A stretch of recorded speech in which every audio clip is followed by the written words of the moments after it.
Il y a un mec qui t'a choqué Ouais, je pense que la première fois que j'étais choqué, c'était à Barcelone, où il y avait Hunter McIntyre qui a été 3 fois champion du monde.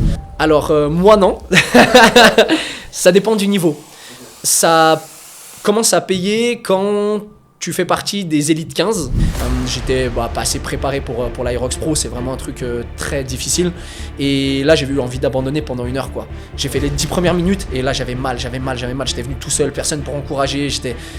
Et je m'appelle Lucas Roberto, j'ai 31 ans, je suis coach sportif sur Lyon et je suis pratiquant de l'Aerox.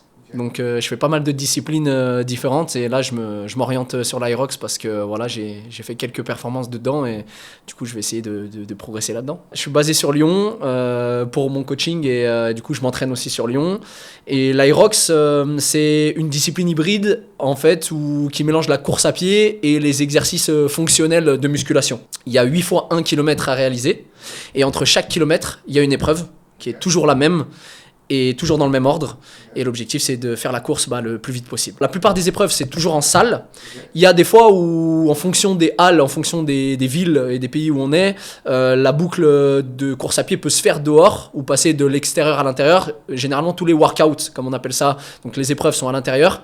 C'est différent du triathlon, ça va peut-être plus s'apparenter, les épreuves vont plus s'apparenter à du crossfit, avec des mouvements quand même qui sont pas trop techniques, qui sont plutôt moteurs, on va dire. Ils sont réalisables par tout le monde et il y a des catégories différentes, donc tout le monde peut se challenger sur sa catégorie perso. Le plus dur, alors ça dépend pour qui. On va dire que si on parle en workout sur les 8 épreuves, ça a été désigné quand même, il y a eu des sondages désignés, c'est les burpees pour certains. Burpees bro jump, c'est l'épreuve numéro 4. On se met au sol, poitrine qui touche le sol. On a 80 mètres à réaliser, donc poitrine qui touche le sol, on se relève, on saute et on repart. Main vers les pieds, on s'allonge au sol, on se relève, on ressaute et on parcourt toute la distance comme ça. 80 mètres. Ouais, c'est le plus dur. Moi, c'est mon préféré, c'est là où je vais le plus vite. Mais la plupart des gens trouvent que le burpee, c'est le plus dur. Pourquoi c'est ton préféré? C'est mon préféré parce que je pense anatomiquement, je suis plutôt fait pour ça. Je me suis toujours entraîné en poids de corps, j'ai toujours été bon en poids de corps. Et je me déplace ultra bien avec mon poids du corps et du coup, ça permet d'aller assez vite sur cette épreuve. Ouais. Et si tu avais un conseil à donner à des gens qui galèrent en burpees? Un conseil à donner, c'est d'en faire beaucoup. Non, je plaisante. Non, oui, c'est sûr. D'en faire beaucoup, c'est intéressant, mais c'est surtout de travailler un rythme. C'est trouver la technique qui nous permet d'avancer le plus vite du point A au point B et essayer de pas forcément vouloir aller trop vite. C'est vraiment pacer le truc.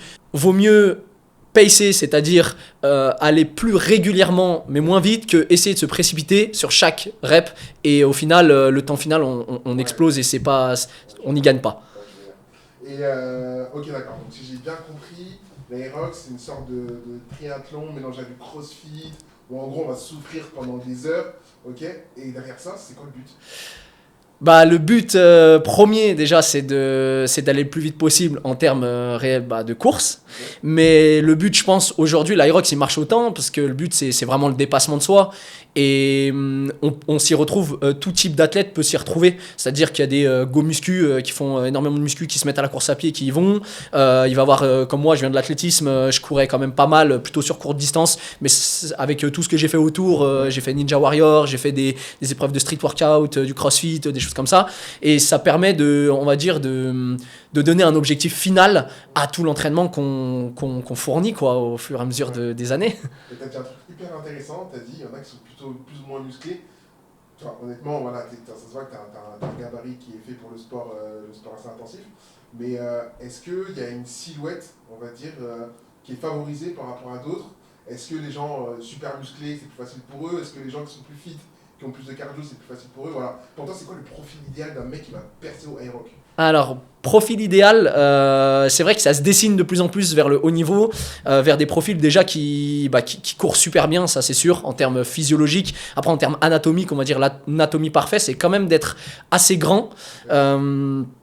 Pour vraiment le très haut niveau, attention. Hein. D'être assez grand, ça aide sur pas mal d'épreuves, mais ça peut handicaper sur certaines épreuves. Après, c'est pas parce qu'on est plus grand qu'on court plus vite, mais voilà, ça a des avantages quand même assez conséquents.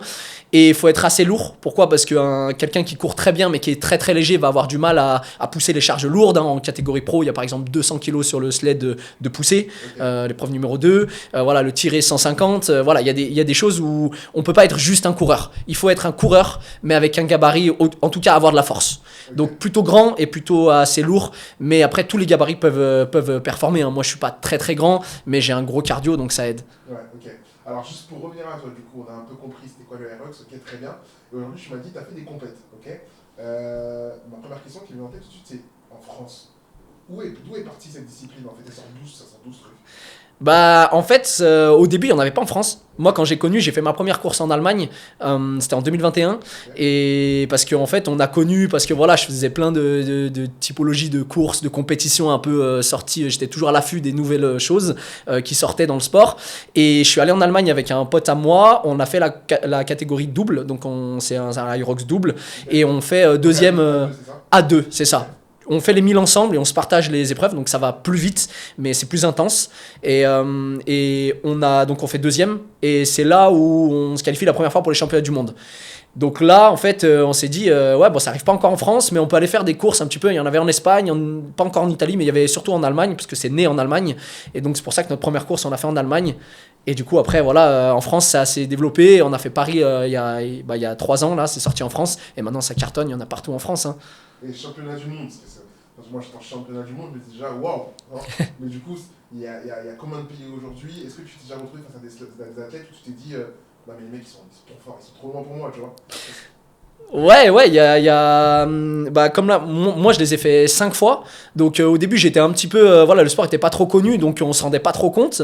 Et plus ça allait dans le temps, plus on se disait il y a des athlètes qui sont vraiment costauds. Il y a des athlètes, c'est très difficile de rivaliser contre eux, parce que c'est comme dans tous les sports. Hein. Là on voyait par exemple les Anglais, souvent les Anglais sont très forts, les États-Unis et l'Allemagne, bien qu'il y a des athlètes de haut niveau dans tous les pays. Mais voilà, il y a 2-3 pays où il y a des athlètes vraiment très très chauds. Il y a un mec qui t'a choqué ou pas?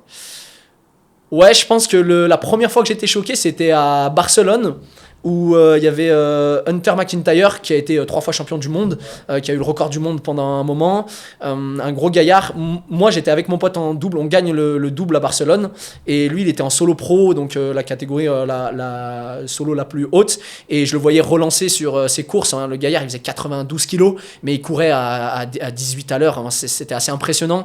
Et là c'était à partir de ce moment là où on a vu des athlètes émerger, et vraiment on se disait s'il y a des machines de guerre qui sont en train de s'y mettre, quoi.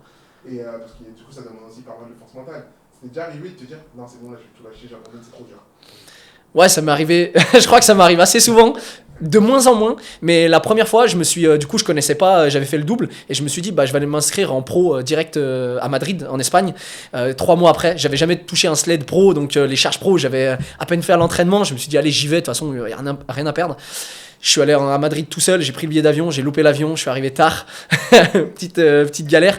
Et du coup, je fais mon Aerox, et là, j'ai des crampes dès le sled qui était ultra lourd.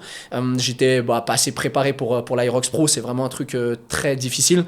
Et là, j'ai eu envie d'abandonner pendant 1 heure, quoi. J'ai fait les 10 premières minutes, et là, j'avais mal. J'étais venu tout seul, personne pour encourager, mais après moi j'aime bien ce genre de truc, pousser dans les retranchements. Comme je dis souvent, c'est pas grave de vouloir abandonner tant qu'on le fait pas. Ok, donc tu n'as pas abandonné à la fin. Non, je fais mon premier en 1h10. À l'époque, je fais 5ème avec ce temps-là. Aujourd'hui, si je faisais 1h10 dans une course, je serais peut-être 35ème, 40ème au moins. Et maintenant, le niveau a énormément monté, ouais. Ok, super intéressant. Mais du coup, une autre question, c'est de se dire, aujourd'hui, j'ai compris que tu as fait le championnat du monde et des qualifications. Ça paye? Alors, moi, non. Ça dépend du niveau. Okay. Ça commence à payer quand tu fais partie des élites 15, donc c'est les 15 meilleurs mondiaux. Il y a deux choses qui payent. Il y a soit les courses majors, où maintenant il y a des cash price, où en fait premier, deuxième au championnat du monde, ça va jusqu'au cinquième. Donc là, il faut être dans le top 5, voire le podium. Et il commence à avoir des belles primes, parce qu'au championnat du monde, maintenant, il y a quasi, je crois qu'il y avait eu 20 000 $, $20 000 pour le premier, et puis c'était dégressif. 16 000, 14 000, enfin voilà, je sais plus les chiffres en tête. Mais voilà, ça paye comme ça, ou alors sinon, c'est les sponsors. La plupart du temps, c'est les sponsors, parce qu'il y a des athlètes qui font pas des perfs forcément extraordinaires, qui sont pas dans le top 15, mais qui ont pas mal de sponsors, qui permettent de faire des contrats et ainsi de suite. Mais à proprement parler, pour l'instant, ça paye pas énormément, mis à part l'élite, vraiment les 10 meilleurs mondiaux, on va dire 15 meilleurs mondiaux max. Ouais, ok. Et donc, du coup, comment tu vis aujourd'hui? Tu vis de ça? Non, je vis pas de ça, je suis coach sportif. En quelque sorte, je vis un peu grâce à ça aussi, parce que j'ai développé une programmation à distance, ça s'appelle Hybrid Athletic Training, HAT, et je prépare beaucoup d'athlètes en course à pied, et du coup pour l'Irox, ou les courses hybrides qui peuvent exister autour. Et du coup, en soi, on va dire ma petite notoriété, enfin les compètes que j'ai fait, et les championnats du monde que j'ai fait, ainsi de suite, ça m'a amené, ça a amené une lumière sur mon coaching, et du coup j'ai beaucoup d'athlètes maintenant que je prépare, et du coup grâce un petit peu à cette discipline, ça a développé plus mon coaching en ligne un petit peu plus depuis ces dernières années. Ouais. Ok. Et du coup tu es parti aux États-Unis, tu as fait ce championnat, je sais plus, ça fait championnat là ou pas? Ouais, l'année dernière c'était à Chicago, les championnats du monde à Chicago en solo. Ouais. C'est passé comment? Ça s'est plutôt bien passé. Ça s'est bien passé. Alors le voyage s'est pas bien passé aussi. Là cette fois j'ai pas loupé l'avion, mais mon avion en fait a pris la foudre à Paris, et du coup il a pas décollé. Donc il a pas décollé, donc moi je suis arrivé, il voulait me faire arriver le lendemain, je courais le lendemain à 13h30, donc j'ai loupé la cérémonie d'ouverture et tout, c'était dommage. Mais je suis arrivé à 3h du matin à Chicago, et j'ai couru à 13h, donc en fait j'ai dormi 7h, j'ai pris un petit déj à l'américaine, j'avais pas ma valise, heureusement j'avais mis mes baskets et tout ça dans mon sac de ado, donc j'avais pas besoin, je pouvais courir. Et du coup je fais mon record là-bas, je fais 1h04, malgré que voilà, il y a eu beaucoup de couacs avec les sleds, il y a certains sleds qui étaient ultra lourds, et moi je suis passé un peu entre les mailles du filet, j'ai réussi à bien gérer la course, et du coup je fais 16e français toute catégorie, 5e dans ma catégorie en France, et je fais 49e mondial en solo dans ma catégorie. C'est-à-dire que là, si je vais sur internet, si tu as ton nom, bim, tu sors sur l'Irox, 49e mondial. Ouais, c'est ça, ouais, sur iResult, c'est un site où on peut regarder, il y a toutes nos performances, et sur chaque Irox, on peut regarder combien on était, et ainsi de suite. Donc en catéda, j'étais 49e l'année dernière. Et t'es assez fier de ça quand même ou pas? Ouais, quand même, parce que je me suis qualifié en plus sur une course à Turin où j'étais pas censé y aller, et en fait je fais deuxième là-bas, et c'était un peu une aubaine. Je me dis, est-ce que je vais à Chicago? Oui, non. C'était un gros budget, je venais d'avoir un petit en plus, donc c'est dur de s'entraîner. Il avait 1 mois, je dormais pas beaucoup, donc c'est vrai que ça a été difficile. Et j'ai un de mes clients, de mes adhérents, qui fait le championnat du monde dans sa catégorie en plus de 60 ans, qui a plus de 55, pardon, plus de 55 ans, qui y allait, et qui m'a gentiment sponsorisé. Donc j'ai pu y aller, et du coup j'ai réussi à lui faire un peu honneur quand même, parce que je me suis battu du mieux que j'ai pu. Non, c'est top. Et 2 petites questions pour terminer. La première, c'est de se dire, est-ce que tu peux nous partager une anecdote la plus folle que tu aies eue, ou peut-être la plus embarrassante, ou la plus délicate? La plus délicate ou embarrassante, il y en a une qui est plus drôle qu'embarrassante, parce qu'elle s'est bien finie. À l'Irox, il y a une puce à mettre pour faire ta course. C'est-à-dire que une puce, en fait, tu mets une puce à la cheville pour tracer, en fait, ça prend à chaque épreuve et à chaque tour de course, c'est ce qui te permet de courir, en fait, et d'avoir ton temps. Si tu l'as pas, t'es inexistant. Donc faut la mettre à la cheville et partir. Du coup, ça se déclenche au départ, et donc à l'arrivée et à chaque épreuve. Et moi, je suis arrivé, j'étais à Bordeaux en double. Donc c'était pareil, on visait la qualification au championnat du monde en double avec mon pote, et j'arrive dans le sas de départ à 2 minutes 30 de la course. J'avais oublié la puce dans mon sac, dans le dropping bag qui est de l'autre côté. Et là, je regarde mon pote, je regarde au pied. Le coup de stress. Et là, je pars en courant. Je passe par-dessus les trucs. J'étais entre les workouts. Je fais comme je peux. J'arrive. Les gars, ils m'ouvrent mon sac. Je prends le truc. J'arrive à, je crois, 30 secondes avant le départ. Le cœur bien haut. Et au final, la course, on gagne dans notre catégorie. On fait 2e overall. On gagne dans notre catégorie. Donc, c'était une belle anecdote drôle. Tu t'es chauffé, quoi. Au final, le petit 400 mètres à fond, il m'a fait monter le cœur, et après j'avais l'impression d'être presque facile sur le premier tour. Si tu devais convainc une personne comme moi ou d'autres personnes à rentrer dans ce sport, dans cette discipline, ce serait quoi tes 3 arguments? Mes 3 arguments, ça serait... Une personne qui fait pas de sport. Une personne qui fait pas de sport, en fait, je pense que qu'on fasse du sport ou pas, il y a des arguments qui sont un petit peu généraux pour les deux. C'est que déjà l'ambiance. Il y a vraiment une vraie ambiance, on se rend pas compte, il y a tellement de monde, il y a des DJ, il y a vraiment, c'est une ambiance, c'est bien organisé, franchement, c'est une compète, c'est beau à voir, on a l'impression vraiment de vivre un événement, même si je suis pas sportif, un événement quand même assez grand, sur chaque course, hein, pas forcément les championnats du monde et ainsi de suite. Ça, c'est quelque chose qui est plutôt cool.